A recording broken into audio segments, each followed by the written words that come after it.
Hello and welcome to the MyHeritage webinar series.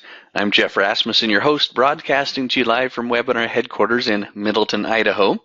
Today we have Uri Gonen, who is with us live in Toronto, Canada, for his class, Genealogy for Advanced Users, Grow Your Family Tree Online. So thanks to Uri and thanks to the more than 1,800 of you from 29 countries around the world for registering for today's live webinar. So wherever and whenever you are, glad to have you with us. And now I'd like to introduce our speaker. Uri Gonen has been working at MyHeritage since 2005, where he took on different challenges and roles in product development and product management. He has been part of the wild journey of MyHeritage, from a small startup to a dominant company in the genealogy space. Among his involvement in key projects of the company, Uri was the original developer behind Family Tree Builder and the product manager of MyHeritage's genealogy search engine. Recently, he was involved in several genealogical projects such as PedigreeMap, Pedigree View, Tree Consistency Checker, and several integrations with FamilySearch.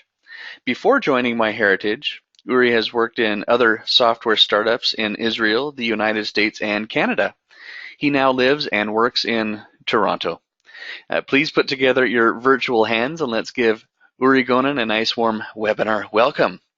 Uri, how are you, and welcome to the show. I'm doing great, thanks, Jeff. Well, it's so good to have you here, and look for that show my screen button, and yeah, it looks great. So Uri, you might just give your PowerPoint one more click. Okay, you've done that, and then just move your cursor off to the side, and then it looks great. Okay, the time's all yours, Uri. Thanks again. Thanks, Jeff. Hello, everybody. As Jeff said, my name is Uri Gonen. I'm a Senior Vice President of Product Management in MyHeritage. Been working in MyHeritage for, about 13 years now, so quite a long time. Did a few things, and I want to talk to you today about some advanced capabilities that I've been involved in regarding your family tree, viewing it, and growing it. So let's begin. Family trees on MyHeritage. This is basically our core functionality of MyHeritage. In the last 12 or so years, this is what we've been doing. We've been providing you tools in innovative ways to build and research and improve and share and grow and visualize your family tree. We are doing a lot of other things as well, a lot of research tools, a lot of genetic tools, and so on. But this core functionality, we're still very committed to it, and we're still working on improving it and giving you more and more tools, and we will continue doing so going forward as well. So let's talk about a few things that are new, relatively new, that I'm involved in regarding family trees. So today we'll talk about 6 things. We'll talk about PedigreeMap, sun charts, and consistency checker, which Jeff has mentioned. And we'll also show you 3 new tools that are coming soon, or relatively soon, and giving you some sort of a sneak preview of those things. PedigreeMap. PedigreeMap is something that we rolled out just over a year ago. And this is a tool for plotting your family tree on a map.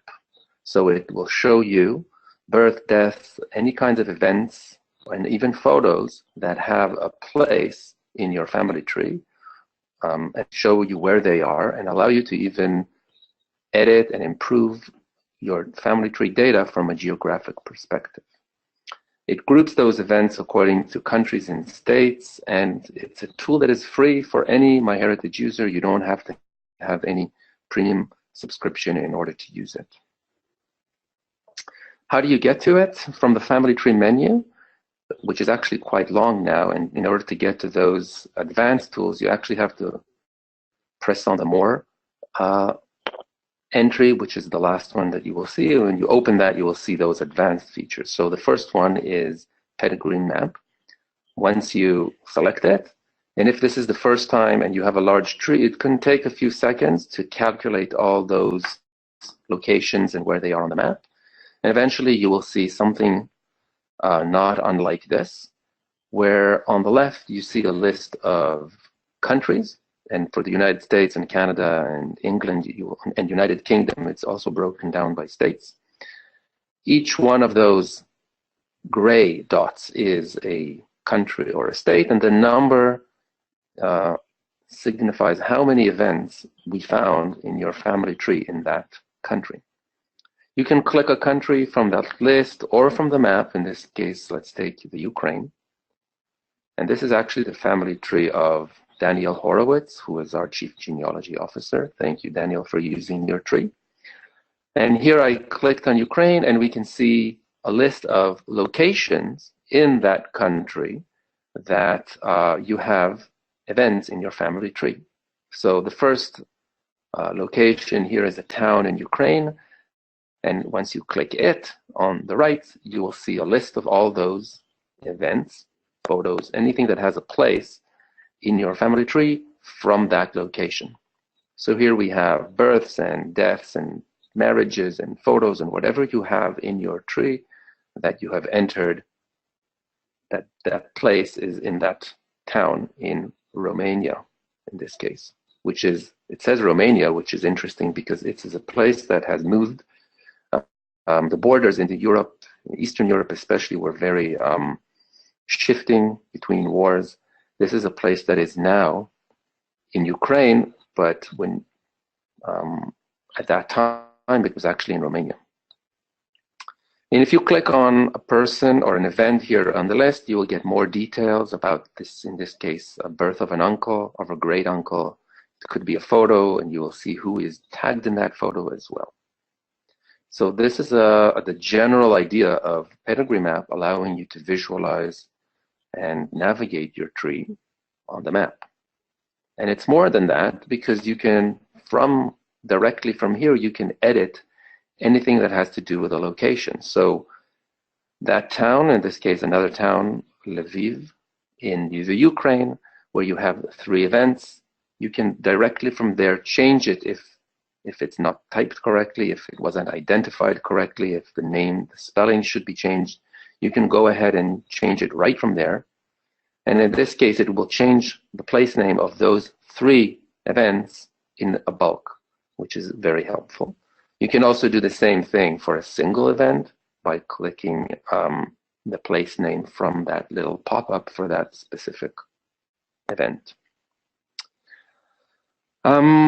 Let's go to filtering options, and this is important because when we say your family on the map, what do we really mean? You can have a very large tree with many different branches. By default, the PedigreeMap shows the extended family of yourself, and when we say extended family, we mean a certain level of ancestors, a certain level of descendants of yourself, and some descendants of your ancestors, so brothers, uncles, and so on, will also be in that extended family. So this way you can focus on your pedigree map, but you can also change who is the anchor person of the map by either typing their name, autocomplete, and selecting, or if you're coming from that person's profile page, there will be a link in that page to navigate directly to that person's pedigree map. You can also change the radius of who else is in that map, and the default radius is what we call extended family. You can make it smaller to immediate family, or just ancestors, which is very helpful when you're doing research of yours or anybody else's ancestors, or descendants, or only that person solo. Other ways you can filter by different types of events. So you might want to just look at births, or maybe births and death, but nothing else. So marriages and residences may be of no interest at any point. And you can also change the range of the dates that you want to consider. If you just want to work on, I don't know, the 19th century or 18th century, and remove any newer photos and newer births, you can do that as well. So it's very extensive in the advanced tools that allow you to work within that map. We also have to deal with things that we call ambiguous locations. Many times what you typed in your tree could be located in more than one place on the map. And in this example here, which is a place in Romania again, what you typed in the case here is Galați, Romania, could be different places in Romania. It's not that clear. Is it a province? Is it a town? Is it different places could be interpreted as that location. So we will show you this convenient orange triangle that will tell you, hey, we picked the most common one, but you might want to change it to a different variation of that place, or edit the name to make it more clear what you have meant. So these kinds of advanced tools are also embedded in PedigreeMap. And it can also be used in your mobile web application, so it changes. It's very responsive to your phone, so you can see it's a little bit different organization of the data, but it's essentially the same thing. So you can take it on the go, as we say, and use it as a tool to look up your family in the place where you are at this point in time. There's other advanced features there that I'm not going into. We had a separate webinar about that. Here I want to kind of give you a quick overview of many different advanced tools that we have available in our toolbox on MyHeritage. So this is quickly about PedigreeMap. At the end, any questions, we will deal with them at the end, so let's not interrupt at this point. The next tool that I was involved in, again, personally as well, is sun charts. So this is a chart, and when we say a chart, we mean this is something usually that is used in order to do a print and to visualize, not so much in order to edit, where PedigreeMap is also an editing tool. Sun chart is a charting tool. And this is an example of what a sun chart would look like in your tree. As you can see here, it's actually quite attractive, and it's something that you can print out and even hang on the wall. And it shows you your family tree, or a portion of your family tree, in a very innovative and beautiful way, I think. So let's talk about what sun charts are. We have two variations of sun charts. We have a descendants sun chart, where you pick an ancestor and it will show you their descendants. And if we go back to what we saw before, the ancestors will be here in the middle, and each ring will be another ring of descendants. So the first ring around will be their children, then grandchildren, great-grandchildren, and so on. So this is a great tool if you want to commemorate a ancestor. And it's great for family reunions, for example, where all cousins and third cousins are displayed in a very nice way, and how they are related to that ancestor that you are all descendants of. As you saw before, it shows you photos of those people as well, names, dates, and you can configure it to show different types of information depending on how much detail you want to go into. And it's, again, free for all MyHeritage users. No need for special subscription in order to enjoy this tool. How do you get to it? Again, from the family tree menu, by clicking the More, which will expand also the advanced tools, you can go to Print, Chart, and Books, which will lead you to this page that has many different charts. Among them is Sun Chart, which is the newest one that we added not long ago. So you select sun charts, and then you can select either descendants or ancestors. The default is descendants because it's more useful. And then at the bottom in that number 2 section, you would select who is that ancestor that you want to show their chart, and several options such as how many descendants to go down, how much information to show, and then click Preview Chart. And depending on the size of the tree, it could take a few seconds, and eventually you will see what we saw before for this ancestor of our genealogy officer, Danielle. And then you can click on the Generate PDF button, which will produce a PDF, which you can then print or send or do anything of that nature. You can play with the zoom level, of course, if this is a very big chart. As you can see here, I'm at the minimum zoom level because it's quite large. There's many different settings, and if you click on the setting button that you saw here on the top right just before the PDF button, we will show you some options where you can play with how many generations, what is the title, how much information, and the default is years of birth and death, but you can also select full dates and also birth and death places, whether to show spouses of those descendants in order to show their descendants or just to concentrate on direct bloodline, whether to show photos and how large, and also what we call the compactness level of the chart, which is quite an interesting thing. And I'll show you an example here of two levels of compactness of the chart. The first on the right, on the left, is what we call the high compactness. And you can see that it's smaller than the low compactness. And the reason is because we try to fit the ring that has the most descendants, in this case, the 1, 2, 3, 4, 5th ring.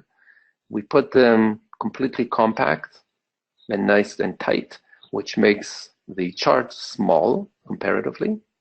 Or you can have a lower, and there's actually different variation. It's not just high and low. There's several options there. But in a low one, it will become bigger. And the advantage of the low one is that it's sometimes clearer to see who is the descendants of whom, especially when you have a tree that is quite imbalanced, and you would have some people who never had descendants and some people who have a lot of descendants. If you do it compact, sometimes the ancestors are not directly next to the descendants if you have areas of the tree that are more dense than the others. So depending on what you're trying to achieve here, you might want to choose different levels of those compactness. An interesting point about these charts is that we actually discovered them as part of our one of our pro bono projects that MyHeritage does a lot of. This one is a project that we did in Greece, in the island of Corfu, where we worked on research for the Jewish community of Corfu, that most of it has actually perished in the Holocaust. And we discovered that they used this sun charts, and you can see here a hand-written sun chart of a certain descendancy of someone, and it was a tool that we thought was quite extraordinary and nice, and we made it available as part of our advanced tree toolbox. Of course, also now it's all computerized, it has photos, and you can control a lot more, but the origins are from something that we found in this project that we did. This is tool number 2 that I want to talk about. The third one is a little bit different, and it's what we call the tree consistency checker. This is actually a very handy tool, and its goal is not so much to visualize your tree in different ways, but it's in order to improve the data, the quality of your tree, from the perspective of finding potential problems in the data. And what it does, it scans your family tree and identifies possible mistakes or obvious mistakes and inconsistencies in the data that you have in your tree. And it allows you to easily improve your tree and accuracy of and quality of your tree. And some of those you can do directly from that tool. Again, you access it from the family tree menu, from the advanced section at the bottom, consistency checker. Once you click here, again, depending on the size of your tree, it might take a few seconds or even a few minutes to run the entire tree. And once this is done, you will get here a report of all the problems that we found. So in this example here, it's quite a large tree, and we found more than 2,000 consistency issues. And you can see here at the top, and it's actually organized by groups or types of issues that we're looking for. The first one in this example is people whose birth date is after their death date. It's actually surprisingly common to find these things if you run it on trees on MyHeritage or anywhere else. So here is an example of somebody who's recorded as being born after they died, 3 of those. Examples of, another example of an error are people who were are older, were born after their parent died, and so on. So you will see a lot of, and I implore you actually to run this consistency checker on your tree, and I will almost guarantee that a lot of you will find some of those issues.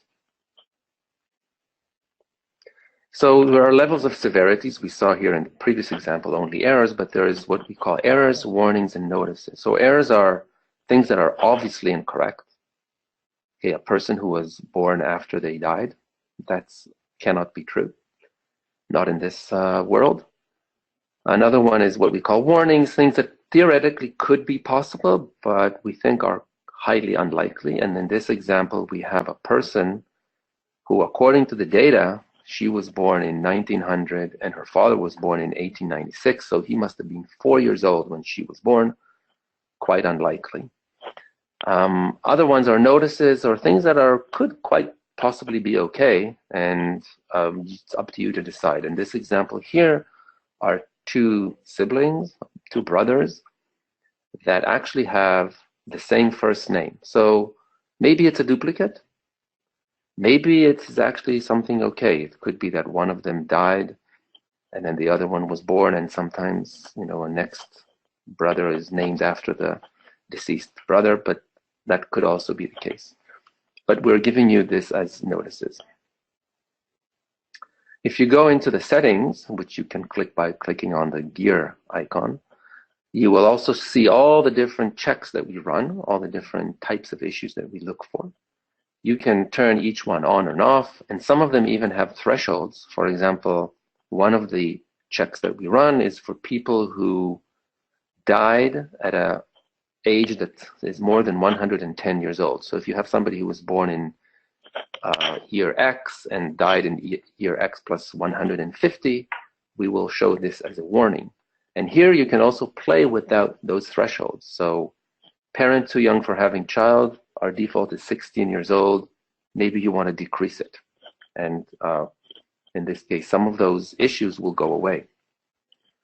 There are 37 checks altogether that we run, and we're actually increasing them. Every now and then we're adding some new checks. Some of them could be fixed directly from the tool. So for example, if a person is born in a date and still alive, but this date is far in the past, and in this case, according to your data, she is 149 years old, one of the quick things you can do is click on the Mark as Deceased button for this particular check, and this will mark that person as deceased, which will make your life much easier. Will also, make that person searchable to other people on MyHeritage, and because the privacy is changed at this point. Some of the checks are more, you have to make a decision. For example, here you have a person who, according to your data, was married when she was 14. Could be correct. If you think this is wrong, you have to decide how you change it. Was it the birth date? You can do that by clicking on the name of the person, or you can click the marriage link, which will immediately allow you to go and enter a different marriage date. Sometimes there is more than one thing that could cause the problem, and you have to make a decision which is the one that you want to fix. Or you can ignore an issue. If this is something that you know is correct, and she in fact was born when her mother was 13, fortunately or unfortunately, you can just click here this X, and this issue will go away and will never be resurfaced in the future if you run the checker again. So there is memory of which issues you marked as ignore. Another convenient thing is that you don't actually have to run the consistency checker tool separately. Every time you visit a person's profile page on MyHeritage and that person has issues, and we will run those issues for you, pinpointed to that person, you will see here this exclamation icon in that section on the right showing, hey, this person has 3 consistency issue, and you can click that link right from there, and you will see the issues focused on that particular person. Here are those 3. In this case, there's 3 problems, which could be all connected to one problem, but it could be several different problems. So from here, you can go and do everything you did before, but on one person, or click the show all, which will show you all the issues for all the people. This feature is, again, free for all MyHeritage users, even with a basic plan, although in order to see all the issues and to be able to fix the issues, you actually need a premium subscription. So this is one tool that we decided to make available only in its full glory, only for paying MyHeritage members. Good, so this is a quick overview of the 3 tools that I wanted to talk to you about today, 3 advanced tools for working on your family tree.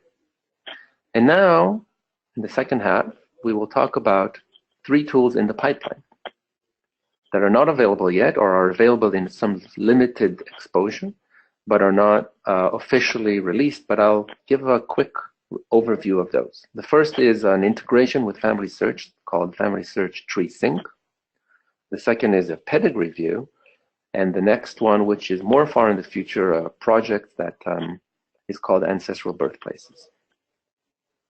FamilySearch Integration, which is in some sort of pilot mode. We actually announced this pilot in RootsTech a few weeks ago, and we had several hundred participants who already started using it.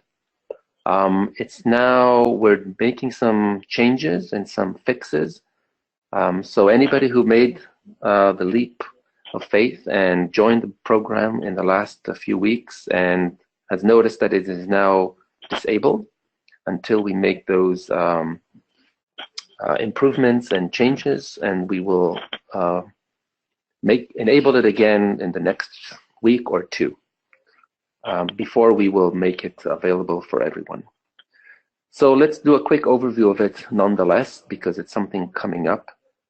It is a tool, it is basically a capability that is available only for LDS members, because we need LDS credentials in order to get all the information from FamilySearch.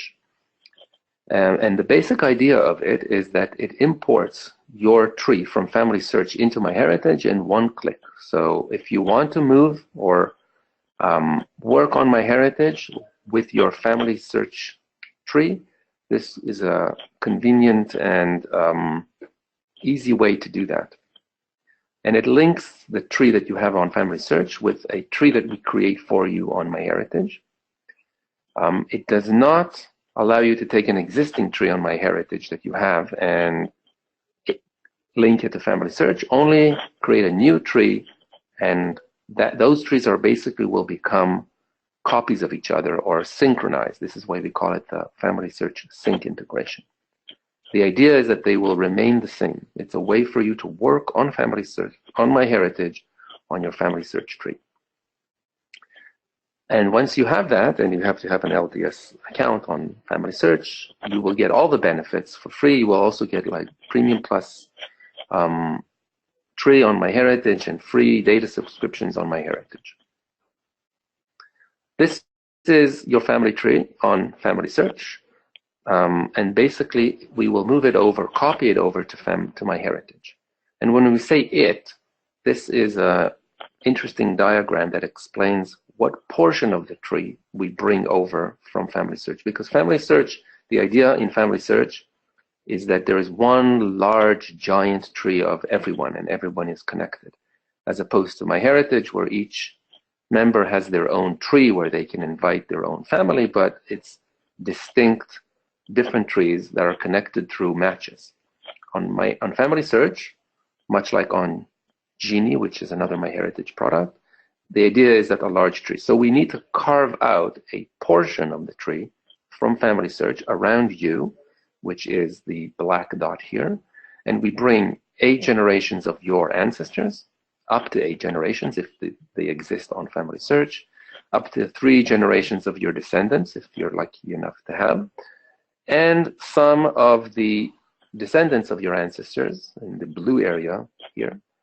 So you will get your siblings and uncles and cousins if you have entered them on FamilySearch, if they exist there. So bringing that portion of the tree is done by going to a special page on FamilySearch, which is our partner page. You click on the red button here, and at this point you might have to actually give access on MyHeritage to your FamilySearch data. FamilySearch will ask you to approve that, and then you would get into a sign up or a login if you are already a member on MyHeritage, a login page where you sign up to MyHeritage, and when you click go and accept the terms, we will start copying that portion of your tree from FamilySearch into MyHeritage. This may take a few minutes or even more depending on how large that tree is. And at the end, when this is all done, you will see here that how many people we imported. You will also get an email, and you can click on this button, View Family Tree, or the link in the email, and this tree that we just saw on FamilySearch is now available on MyHeritage for you to work on.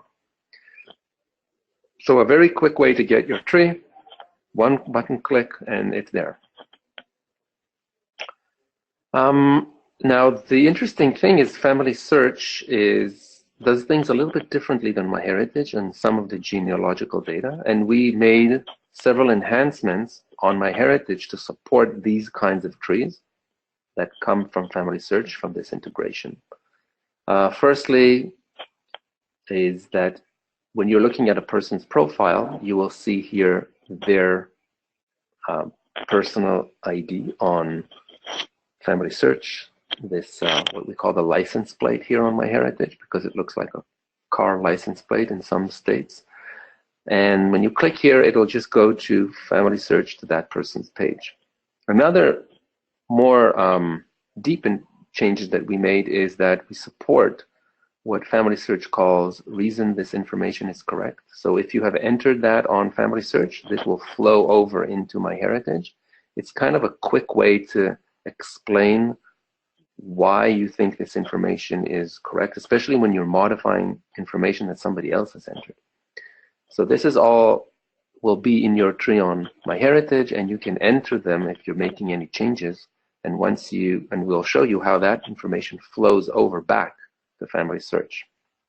Also, the way sources are organized is a bit different, supported more structured sources. So if you are making changes and bringing back that information to FamilySearch, it'll be in the format that FamilySearch expects. So the beauty of this project is not only that you can bring your tree from FamilySearch, but also as you work on MyHeritage using all the tools that we have that I've shown, and including all the research tools that you have on MyHeritage, discoveries and matches and so on, and you enhance your tree on MyHeritage, you can now click on a button here that is called Sync Now button that appears at the top right of your tree and also from the menu. And when you do that, we start the process of synchronization of your tree. And that process involves, again, looking at FamilySearch at that portion of the tree that we're talking about, checking what has changed there, checking what has changed on MyHeritage in your tree, what you have added and edited, and then moving those changes that we found on FamilySearch into your MyHeritage tree, and vice versa, moving the information that we found that is changed on MyHeritage into your FamilySearch tree, which will be available for all FamilySearch users. And at the end of this process, we will show you a detailed report of exactly what that sync process did, what information that was updated on MyHeritage, was copied into FamilySearch, and what information that is changed or added on FamilySearch was copied over to MyHeritage. And here is an example of some people were updated here, some people were added there, and you can click on each one and get exactly the information that was changed or added and where it flowed. So you have full transparency of what that sync process decided to do. But at the end of that, your trees, or at least that portion of the tree that we're talking about, should be identical. And one interesting thing that happens when you have changes that happen on two systems and then a process that tries to reconcile those is sometimes you will get conflicts. Sometimes you change the same information in both places or added the same person in both places. The sync process identifies that and clearly marks this in the report, tells you, hey, you might want to look into it. This is what we decided to do, which is actually always taking what FamilySearch, changes that on FamilySearch become the truth, so to speak, and override any changes in that same information that you have made on MyHeritage. But you can go and undo this and change it to how you want it to, and the next sync will copy it over in a different way. So this is a quick overview of the FamilySearch integration. Again, we're working on some fixes and some enhancements, and very soon it'll be available again in a pilot mode where we're monitoring, because this is a very delicate system. We don't want any runaway problems to occur, so we're doing it in a very controlled way. And when we're all confident about it, it will be available for everyone. Another important, incredibly important component that we were adding is what we call the pedigree tree view. So if you know MyHeritage, and all of you know because you're in this webinar probably, is that this is how we show a tree in MyHeritage in our online website. And this is an example again of a tree of Danielle. And you can see here that the tree shows you the person, their parents, grandparents, but also uncles and aunts and cousins and brothers and children. So it's a very family-oriented view that shows you, it's a more kind of social way of looking at the tree. And so you see here that there's birthday reminders and anniversaries, and invite people and enter their email address. It's a more way of interacting with people, which is great, and we're still keeping that. But what we're adding is a way to switch between this traditional family view and the more research-based pedigree view. And if you now click here on pedigree view, here at the top right, where there's a selector, there's also the list mode, which is something that we already have. We're just moving it to that same selector now.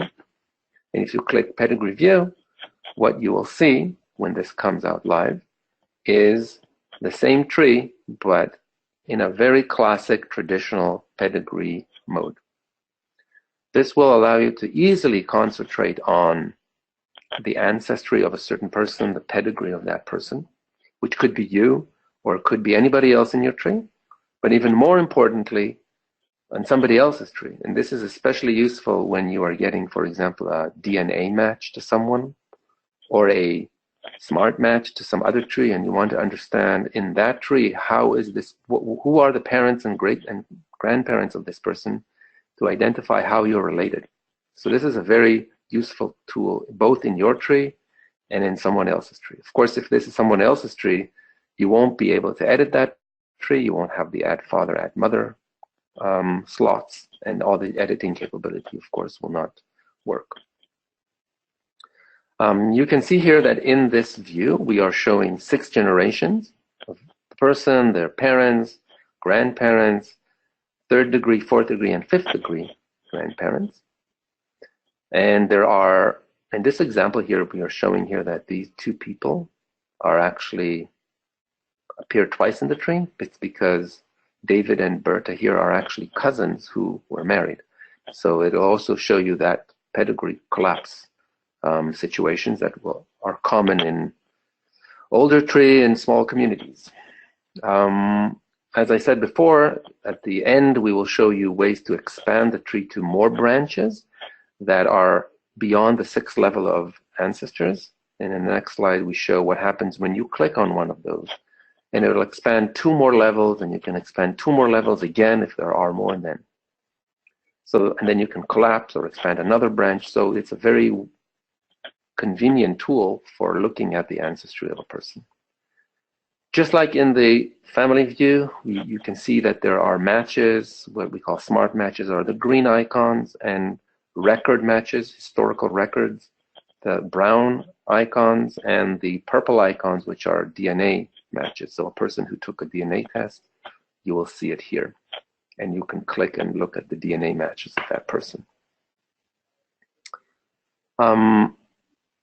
One interesting point that I want to make with these matches icon is we made an enhancement that we think, and we will make it available also in the family view, which is to distinguish between a person who has matches that you have all confirmed, which is the hollow matches here that you would see, and a person that you saw their matches and there are at least one pending match, something for you to look at.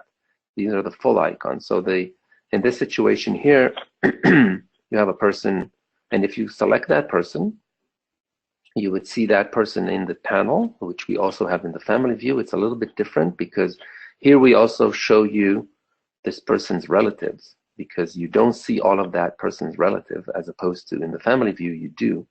You don't see that person's siblings and this person's children necessarily, and other spouses if that person has. So this is a very important thing to do from that panel. But here you can see that this person has 6 pending smart matches and 2 confirmed. If this person only had confirmed, their smart match icon in that tree will actually be hollow, that specifying that you have seen all of them, you confirmed all of them, there's nothing really more for you to do in the perspective of smart matches. So it avoids you having to click and figuring, oh, I confirmed them all. The editing is similar to what you would have in the family view. You can add more people, you can add more children and more spouses and more siblings from this add button, where from the tree you can only add parents, because this is really the focus of the pedigree tree. And you can do everything else that you did before, connect people, disconnect people in different ways, and delete people from the tree if you need. All will be available from these buttons here, just like in the family view. So we hope this will come out soon, probably within the next week or two, or actually in the next week. Definitely the view-only mode, not including editing, will be out. And within a few more weeks, full capability, including editing, will be available. And we hope everybody will be happy, because people have been asking us for this capability for several years, and we have decided to go with the flow and do it. The last tool that I want to talk about is more of a tool that is still in the future, but we think it's another nice way of looking and visualizing your tree, and definitely when you're looking at somebody else's tree, if you found a DNA match to them. And this is a tool that we call Ancestral Birthplaces. And in a way, it kind of takes the pedigree map that we saw before, which shows you information geographically, and the pedigree view that we just saw now, that shows you a person and their ancestors only, and kind of marries those two together in a different way. So here we have an example of what this would look like. This is a sketch of what you would see by going to Ancestral Birthplaces. And what it does, it takes a person, and you can change, of course, that person in your tree or in somebody else's tree. If you, for example, have a DNA match that person, it would be very interesting to find out, where does that person come from? And this is really what this tool allows you to do. And once you select the person, we will show you that person, then the next ring will be parents, and then the next one grandparents, and so on. And it will show you what are the countries that these people were born in. And here is an example of somebody who was born in Utah, but his name is McPhee, so you would expect his paternal line, which what you see here at 9 o'clock, is that indeed they all were born in Scotland, and some of the maternal side is from Ireland, and you can see here Scotland and England again, and all that side is Scottish and English and some Irish, some early American. Here you see states. And on the maternal side, you see again English, American, and here heavily Scandinavian, Norway, and Sweden. So this gives you a good map of where does this person come from, where do his ancestors come from, therefore what is his makeup. And this is quite useful when you're looking at somebody who you have a DNA match for. And you'll see here on the list on the left all the different countries and how many ancestors were born in that country and what is the percentage. There's also advanced options to say, oh, you know what, I don't really care so much about US states, just bunch them all as United States if that's too much information, and so on. You can click on each person here to say who is that person, and you will see that this is, some of the information here. And again, just like in PedigreeMap, if this information is incorrect or incomplete, if you see here that there's people that are white, which means that you have not entered at all their birthplace, this is an opportunity for you to do that. And so here are all the people that do not have a known birthplace, so all the people that have white here. And you can go from there and enter their birthplaces if you know. Also, we give you a quick way to enter a date based on a place based on where their parents or children were born, if they have a birthplace. So sometimes you can just say, yeah, it's exactly where this person's father was born. Click, boom. And you can enhance your tree as well from this tool. We think this is a very nice little kind of chart, but geographic, pedigree, editable way to look at that type of information. That's it. These are the 6 different tools that I wanted to show you today. 3 that are available and 3 that are coming soon or in the near future. And let's open the floor for questions. Boy, that ancestral birthplaces, Uri, that's beautiful. The chat log here went crazy when you showed that, and it really is beautiful. So you and your team, you've done a really nice job developing that. We do have some nice questions that have come in here, and I'll ask those of you in just a minute, but let's switch this over to my computer and do a couple of door prizes, and then we'll continue with the questions. As you know, this is the MyHeritage webinar series, and these happen on Tuesday afternoons here in the US. The next MyHeritage webinar will be on the 24th of April for Get the Most from the MyHeritage search engine for historical records. And then a special appearance actually on a Wednesday, May 2nd, by the founder and CEO of MyHeritage. Looking forward to seeing and learning from Gilad Jafet then. And then on May 8th, we'll have Discover Your Family in School Yearbooks.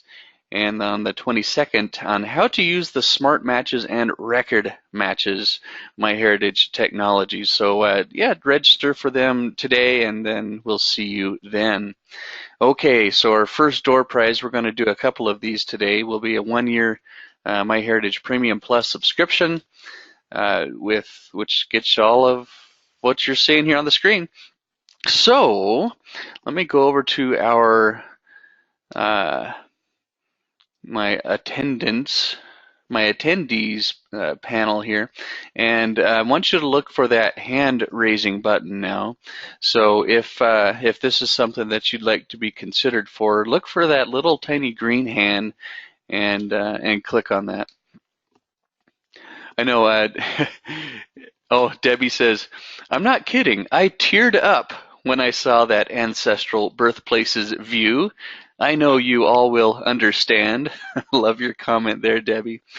Okay, so I think you've had time to find that hand-raising button, and our first winner here is going to be Ray Weiland. So Ray, congratulations. Thanks for being here today. And for those of you who I do call your name here, just watch for an email from one of us here later on. Let's go and I'll find our next winner, which is Kim Patterson. So Kim, congrats. Just writing down your names here. All right, very good. Okay, and I too am now at the questions slide here. So some questions, Uri. First of all, and these are kind of in order, in the same order that you presented these. So let's go to Richard's question, who's asking about the pedigree map. Wondering, I think he must have looked in on his, and his timeline slider only goes back to the year 1840. Is that? Can you help Richard understand? Will that timeline go all the way back, or is there a certain year where it stops? Right. So the timeline is, again, based on your family tree and the view of which portion of the family tree you're looking at. So if, again, by default, it shows you and your extended family. So we're looking at all the people in that portion of the tree that you're looking at right now and looking for the oldest event that we find that has a place. So if the oldest event in the extended family of yourself is 1840, that's what we'll show as the minimum date. And the maximum is, again, the newest event, the most recent event that we find to show in the tree at this point. Okay, thanks so much. Now we're going to go to a question about the sun charts. Denise is wondering, are those also available via the library edition of MyHeritage? That's a good point. I'm not absolutely sure, but I think it is. Okay. So Denise, just give it a try, and I think that's how you could see if it is available there or not. I would think so, but yeah, give that a try. And Wendy has a question about how many generations can the sun chart display?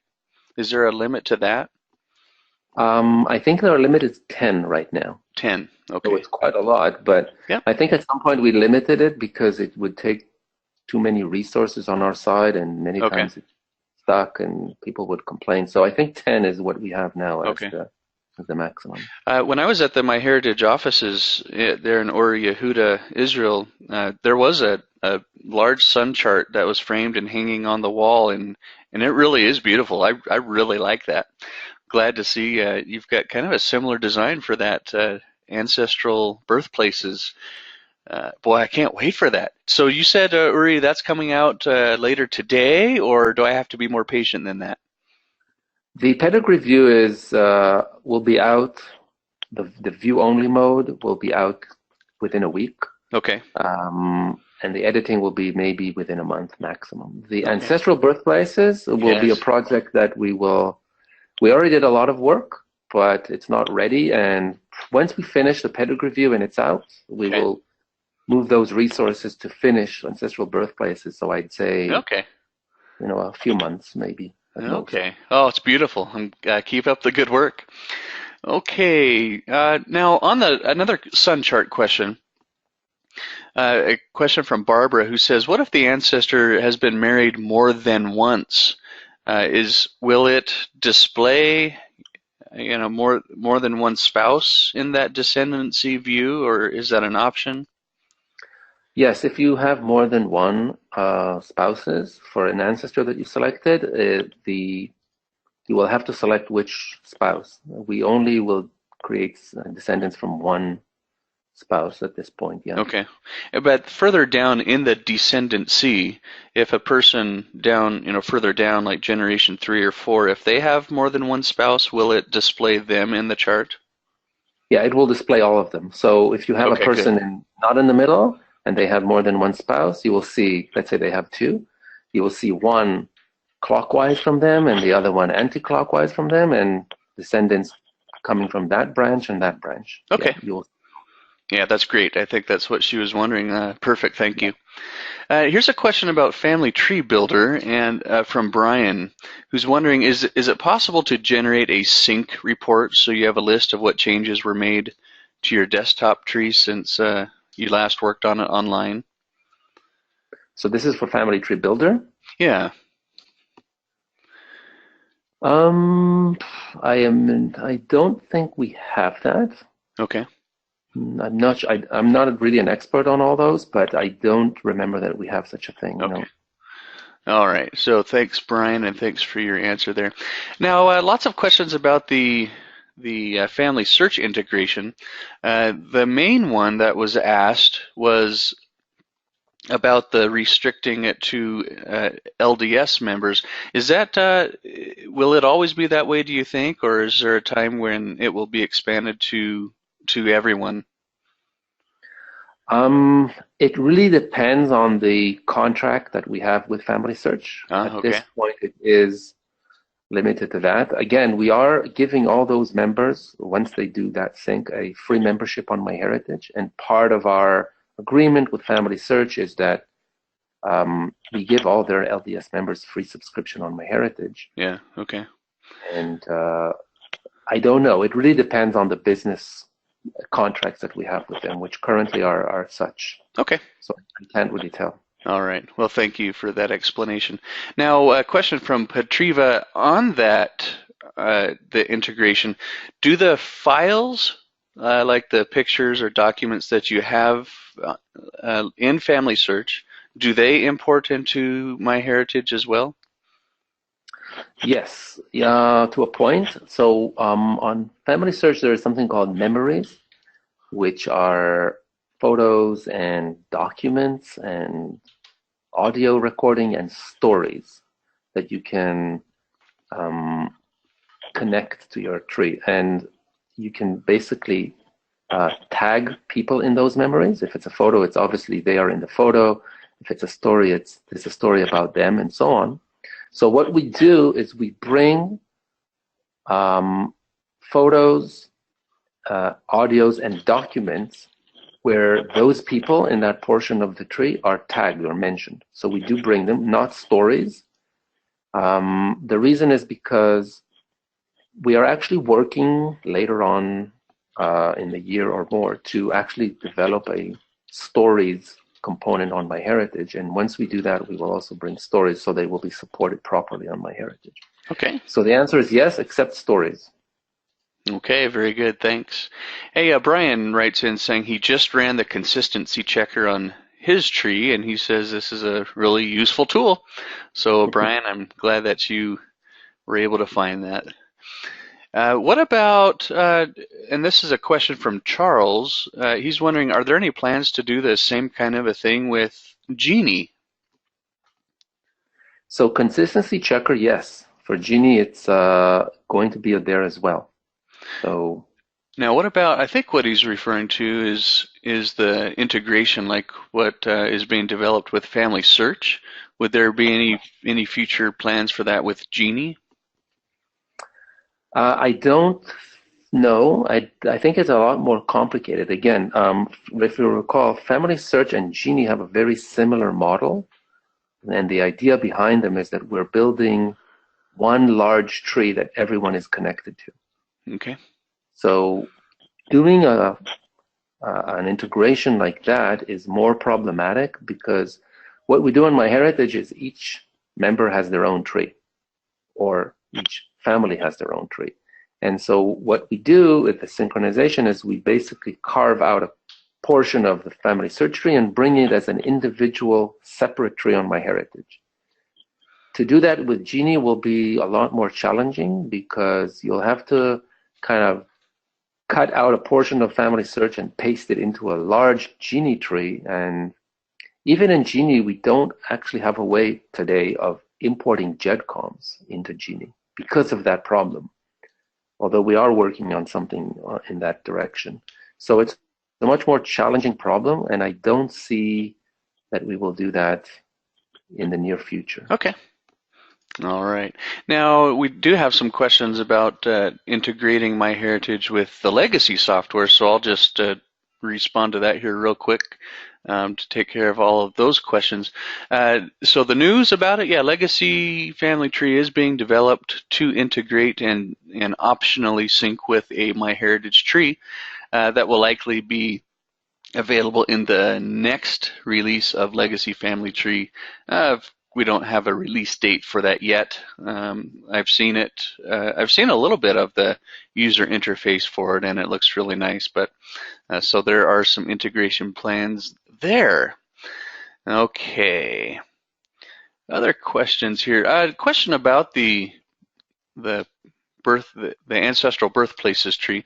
Laura is wondering, are those birthplaces, is that based on the tree that you have, or is it based on the DNA ethnicity? Right. So this is based on the tree. So this is a strictly tree related.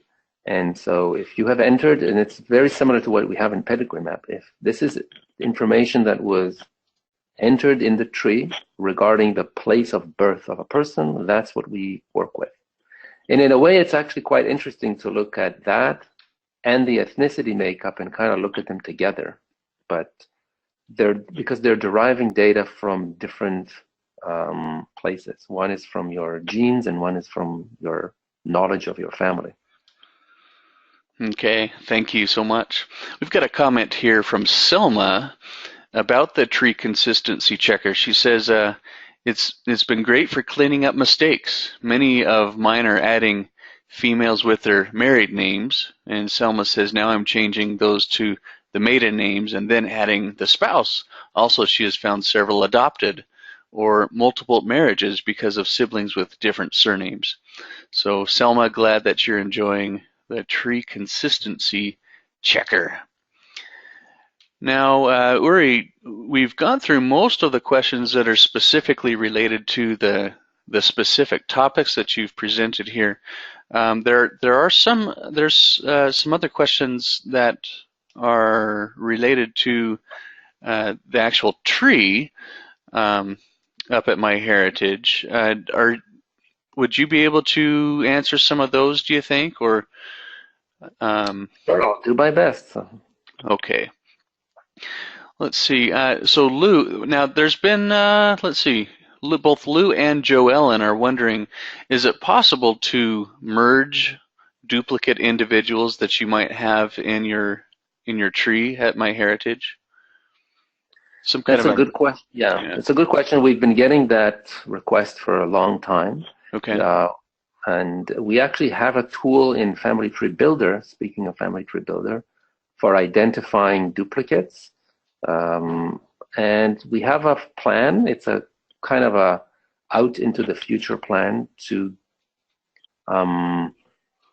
introduce something of that nature to the online family tree as well. But right now, there is no convenient way of finding duplicates and definitely not merging them in your tree.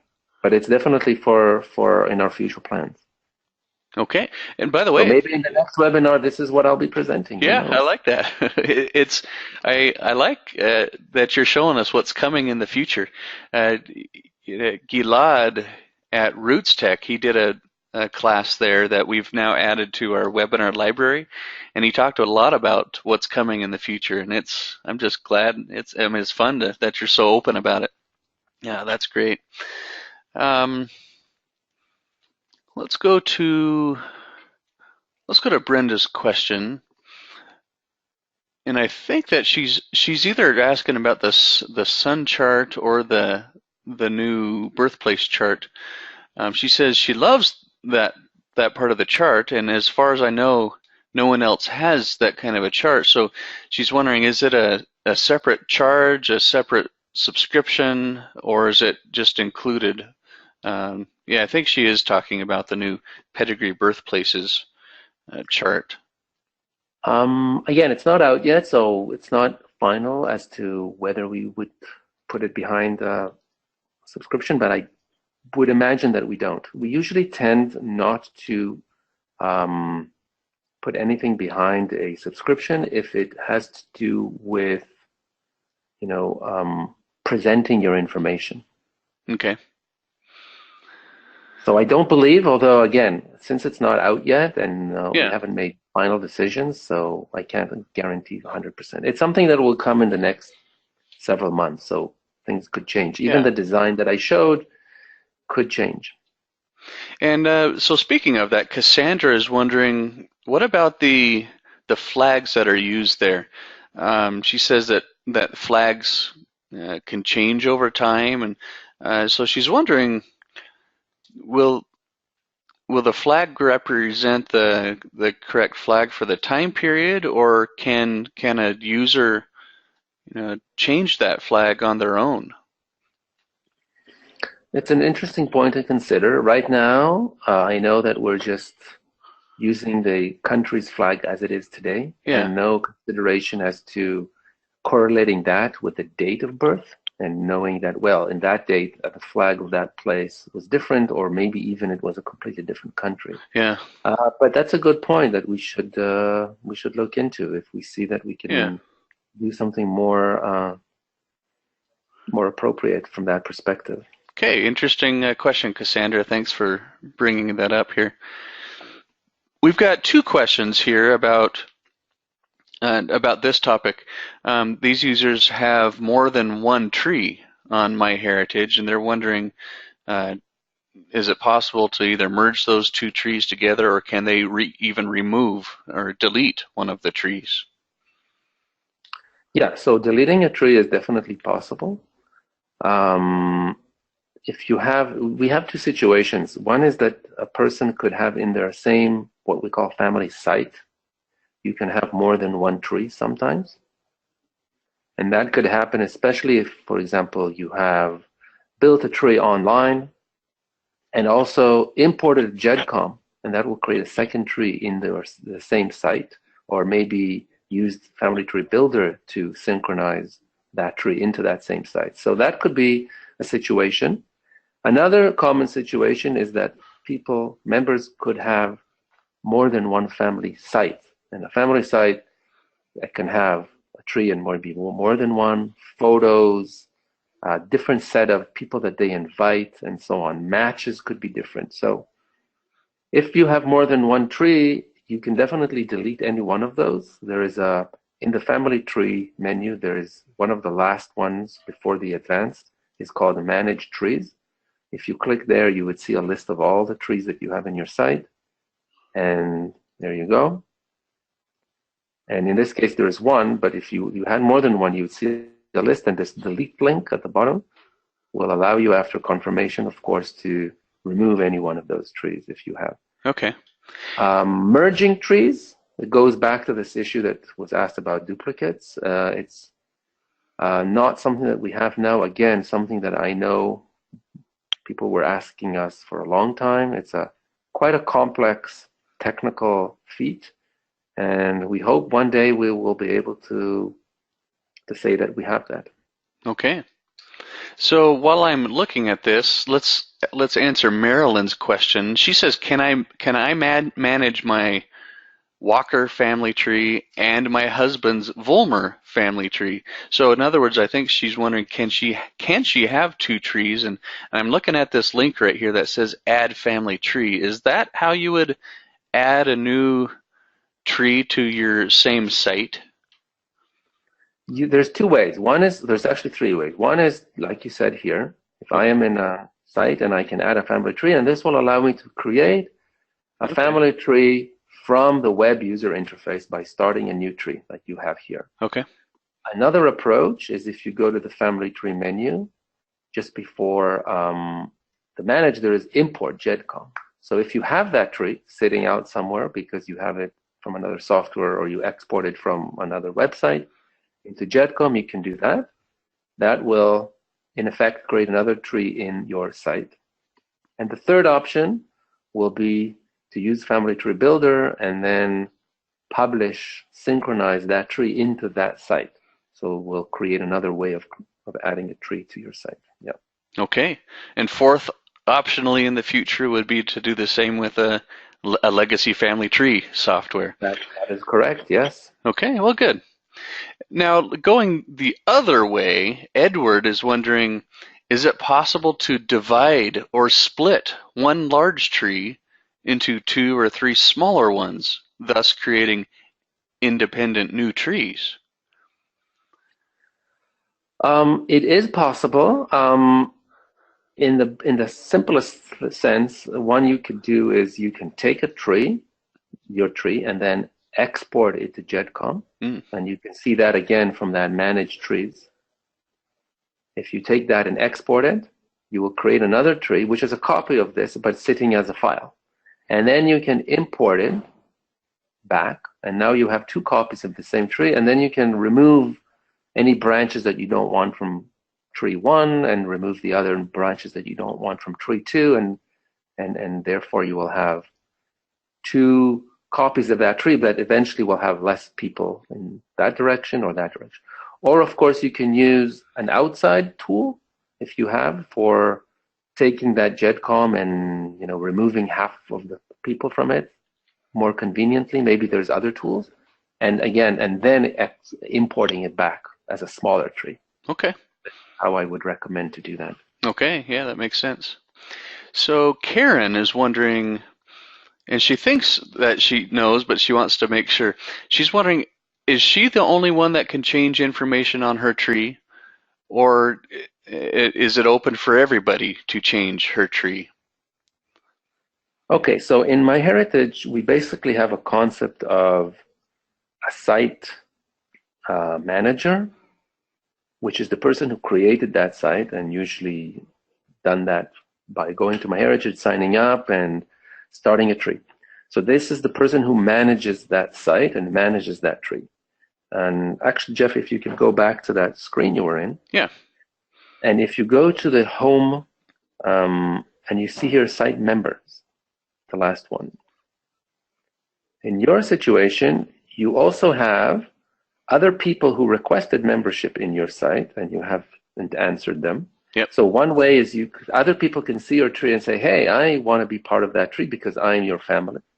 And then once you accept this request, they become other members of your tree who are not the site managers. And by default, they would be able to also edit the tree. Although there are options in the settings of the site to say members who are not managers cannot edit the tree. So there's a way to do that as well. Okay. Another way to do so this is if people requested to join. Other ways to do that is you can just invite people yourself. Okay. Go to this invite family.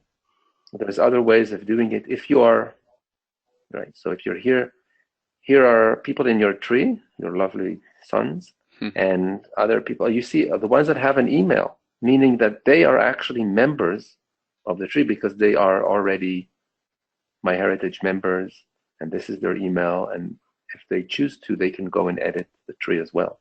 So basically, you're the manager, and you can invite people, and you can also revoke invitation if somebody is messing up your tree.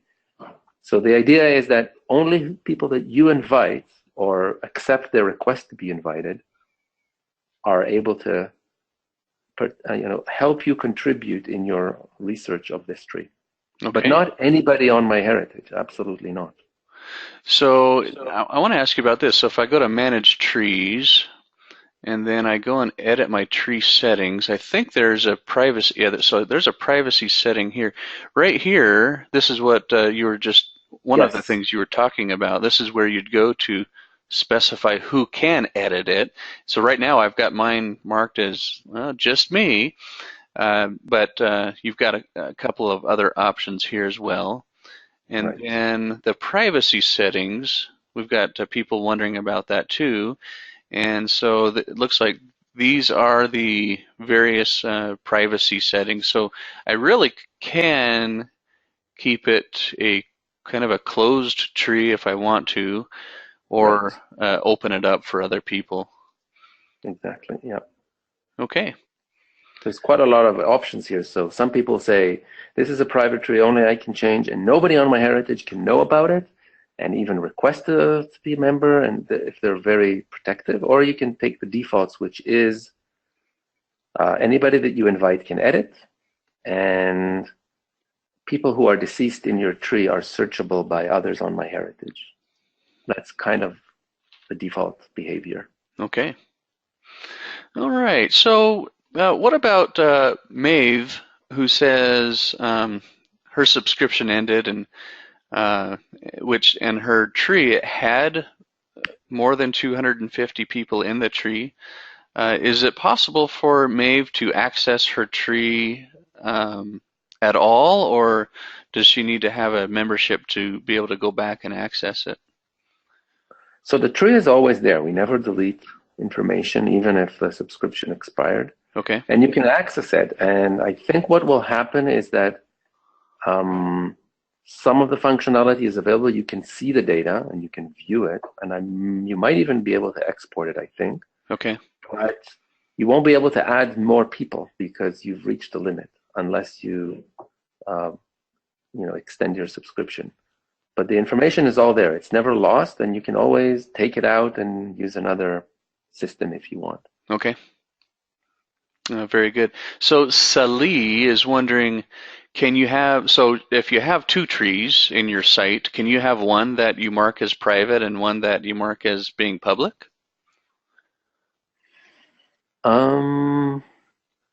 It's a good point. I'm not absolutely sure. Yeah. I can check for a second what happens there in the privacy settings. Yeah, that's a really interesting question. So I think what we're looking at here, these settings are for the entire site as opposed to a specific tree.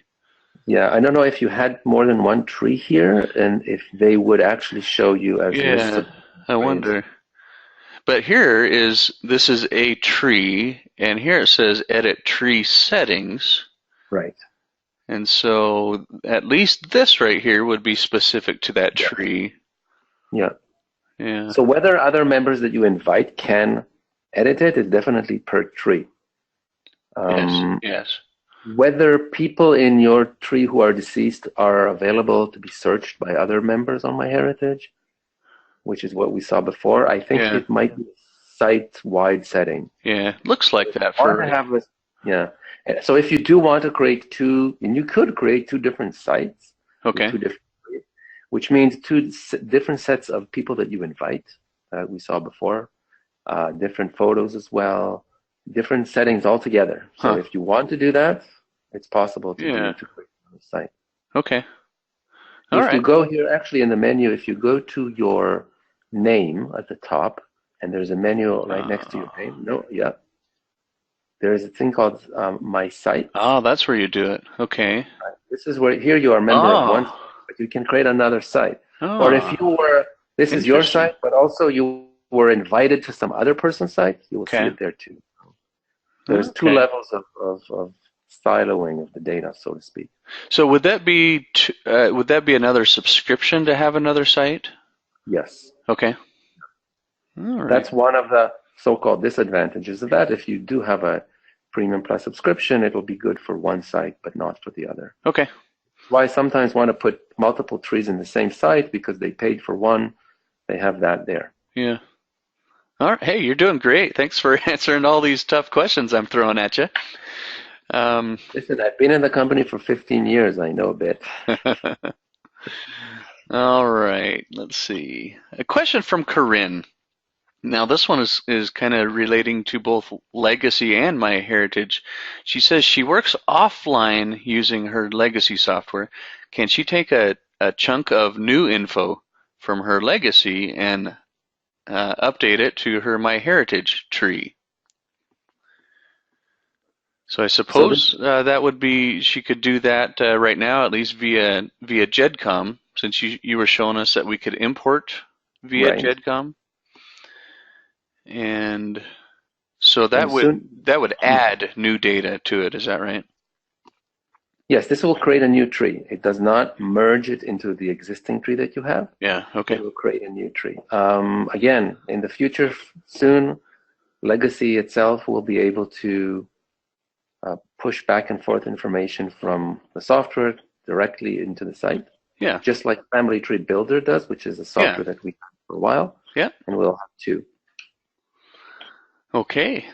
So Joy has this is on a different topic here. Joy is wondering she's uploaded a DNA kit from another company from the Living DNA kit, and she's wondering, do you have any idea when MyHeritage DNA will be reading the new, I think it's the new chips? I don't know. Right Okay. now, we know how to import 23andMe, Ancestry, and Family Tree DNA, Okay. which have um, similar compatible formats or different types of SNPs that we test. I don't know about living DNA, Okay. whether they're compatible or not. I'm not that much of an expert in this. All right. All right. Okay. Let's go to. We're almost done with our time here. I'll get to a couple more here. This question is from Peggy, who's wondering, is it possible to designate another person as a site manager? And if so, how do you do that? Yeah, so when the screen that you just showed us before, and when you go to site members, Oh boy, we're right here. Okay. And yeah, so if you let's, scroll down to the bottom to people who you already have, so yeah. here's all the other people, Okay. and I think you go to one of them that you do want to, and you would go to the more link in the right, and Okay. one of them would be Ah, right promote site manager. here. Okay. And they become a site manager, which means that they can change the settings of the privacy and all that stuff that we just saw, and and invite other people. So they have, on top of being able to do everything that every other member can do, they can also change the settings and privacy settings and so on, and do what you're doing right now. Yeah. Okay. So if I click promote to site manager, am I sure I want my mother to have the rank of site manager? Oh, I'm gonna call her after this and all right, so she was successfully promoted. I wonder maybe she gets an email or something right now notifying her of that. And well, okay, so my mom has now got more Yep. power here. That'll be fun. Okay. So what about interesting question here from Sony who says, is it possible to set a beneficiary?